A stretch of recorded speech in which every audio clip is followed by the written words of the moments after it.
cosmos, a universe of good and evil, where a small group struggles to bring freedom to the countless worlds of despair. A ragtag band, led by the infamous Captain EO.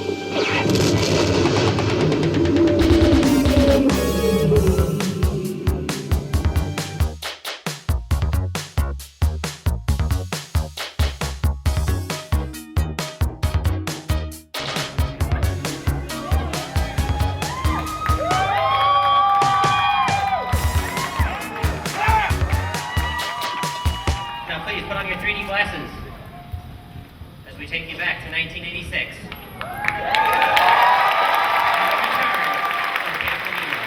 And it was a lot of fun when we started working on the show again, because immediately you had all of these memories that some of which you didn't know you had. But you know, they're classic lines in the film. There's classic music, so you do remember all of that stuff.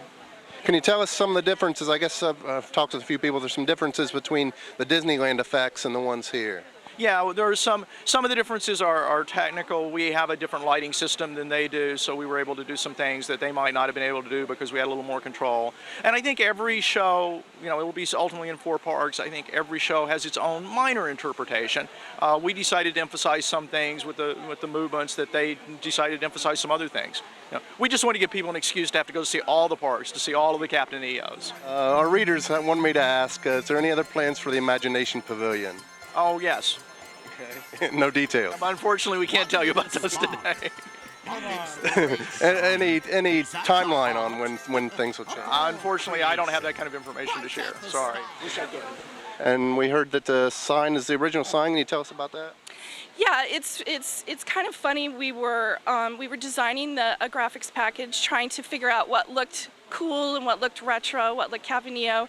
And during one of our team meetings, one of our engineering services cast members was sitting next to me, and he leaned over and he said, "You know, we have the original signs." And I was like, "Really?"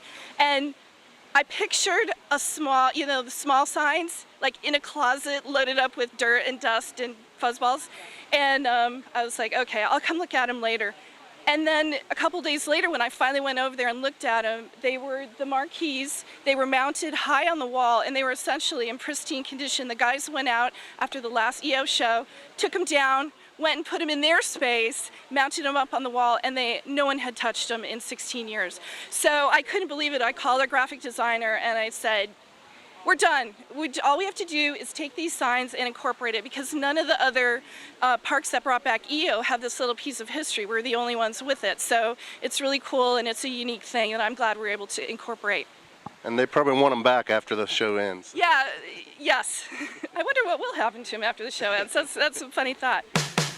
Oh, my glove. Well, my roommate, a couple months ago, I mentioned that we were opening the attraction.